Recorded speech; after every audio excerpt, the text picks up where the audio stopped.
Hello everyone. Winter is approaching. Some people are further along the wintry road than others. It's quite mild here still, but we get very damp and chilly rather than that cold type of environment. We get damp and chilly, and that's when the respiratory system can really suffer. And I suppose really when we're talking about winter remedies, we are talking about remedies for the respiratory system. And so I have a few here. Some of you will be growing these in your garden, and I'm sure most of you will have other things in your kitchen.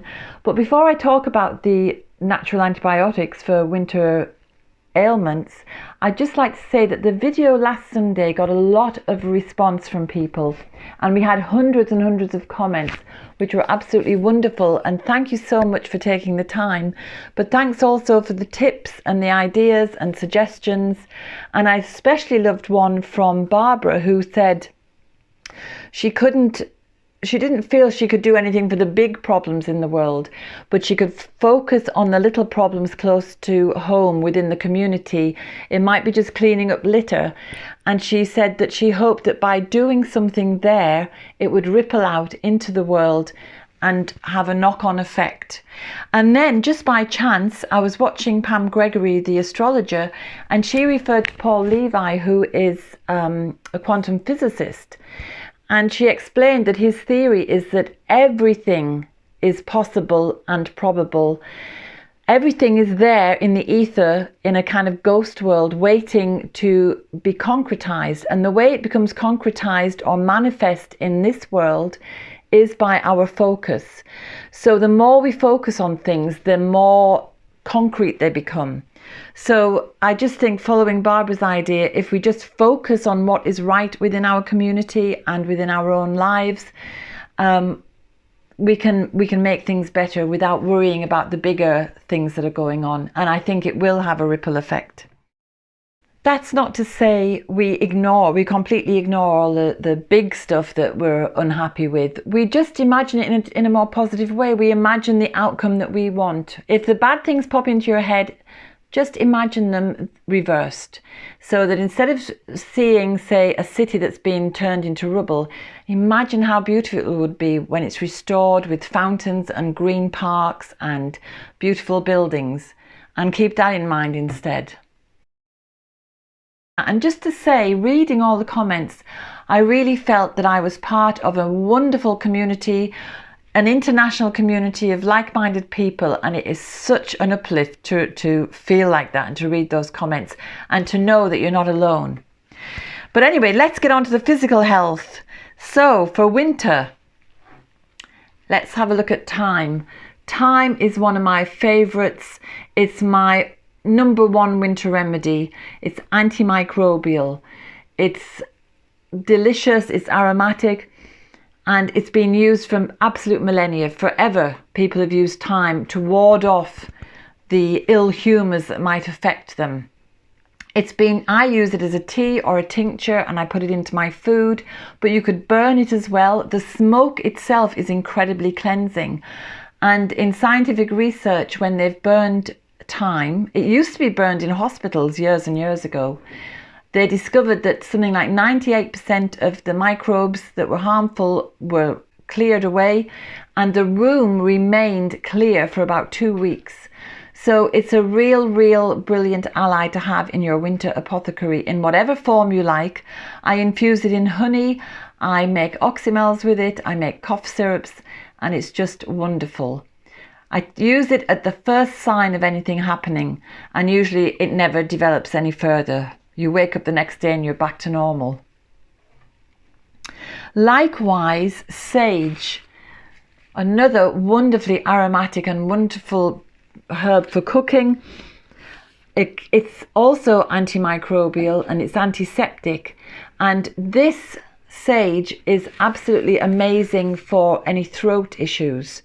So the minute you feel that kind of scratchy throat or a lump coming in your throat, take a gargle of sage or a strong tea and dose yourself with it, and again you'll wake up the next day and all will be gone. It is so incredibly effective and so fast to work. Just make sure that when you're making any teas that you let them infuse for about 15 to 20 minutes so that all the aromatic and volatile oils are contained in the tea. Keep it covered so that when you use it as a drink or a gargle, it's going to be much more effective. So another natural antibiotic, along with the sage and the thyme, is rosemary, because it's antiseptic. It is also another beautiful aromatic herb that I use in cooking a lot. Lovely with potatoes and lamb and with cheese. I just put it everywhere. But as another natural antibiotic, it's antiseptic, and it is also an immune support, and it's also great for breaking up catarrh and thick mucus. So another beautiful plant to make a tea with, make a tincture with, make an infused honey, make an oxymel, anything.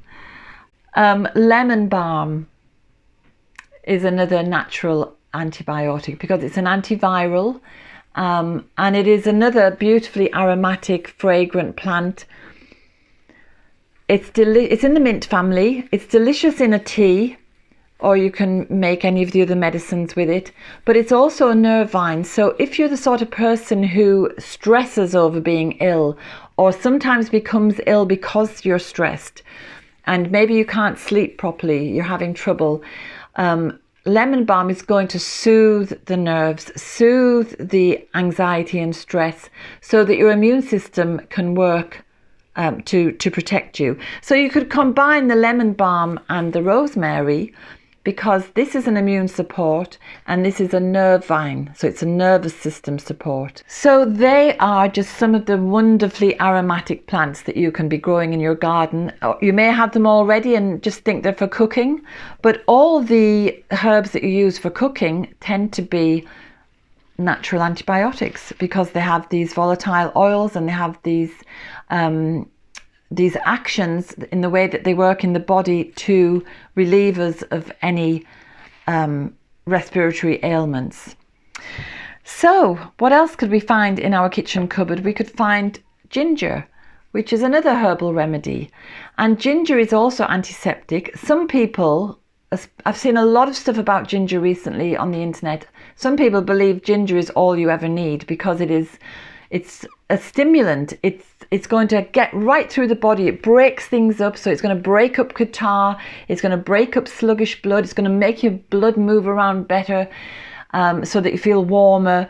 It's a very soothing, sweet herb. So it's a lovely thing to include in your remedies.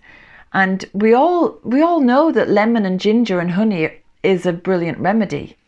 So remember, especially if you're feeling cold and chilly and shivery, ginger is going to be really lovely for that. And then we move on to lemon. Lemon is very antibacterial. It's been used again for many, many, many generations. And in fact, I remember doing a paper when I was studying French in college, and I had to translate this particular paper, which was about old people in France talking about how they'd always used lemons to combat infection. And they were sad to see younger people buying these over-the-counter supposedly lemon powders for their colds instead of just using the lemon juice. So yeah, lemon is full of well, it's alkalizing for one thing, so it's going to help any inflammation or any temperatures that are building up in the body. It's very cleansing, but it is an antibacterial, so it's going to fight off some infection. It's antiseptic, it's going to fight off infections, and it's a lovely thing to add into your hot drinks. It's been proven in the laboratory that if you throw a bit of lemon juice into a Petri dish that's full of, I don't know, microbes or bacteria, they'll all be dead within minutes. It's one of the most potent medicines that we have, actually. Except, of course, for garlic. Garlic is the top dog in the natural antibiotics, because it's not only antibacterial, it's also antiviral, antimicrobial, antifungal. It's because it has sulfur compounds. So when you chop up your garlic, you release the allicin, which is the active ingredient, and that in turn, I don't know how it works because I'm not at all a scientist, but the allicin helps to release sulfur compounds into the body. So it's best to chop it up finely or to chew it raw if you want to get the full benefits of it. And if you chop it up, leave it for this chemical reaction to occur and then put it into your food.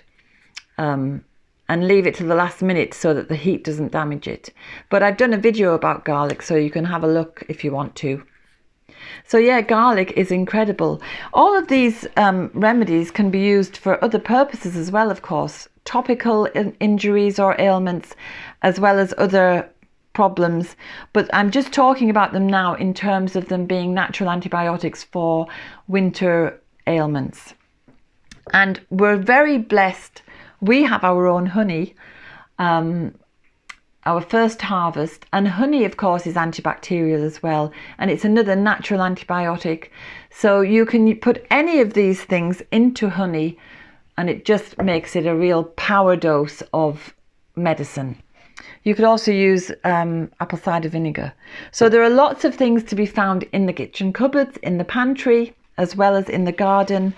And using them individually or combining them in whatever kind of combination you would prefer, they're going to just keep you really healthy over the winter. You can use them as prophylactics.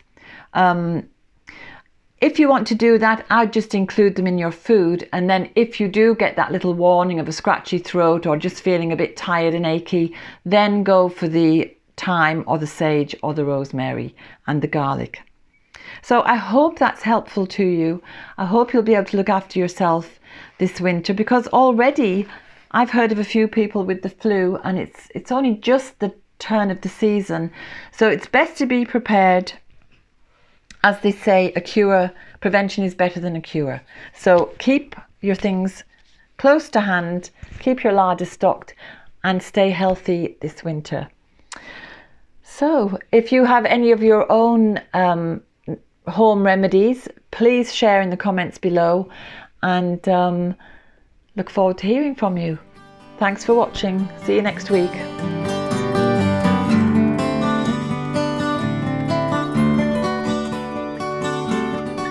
I hope you enjoyed today's film. If you did, subscribe and hit the bell for notifications.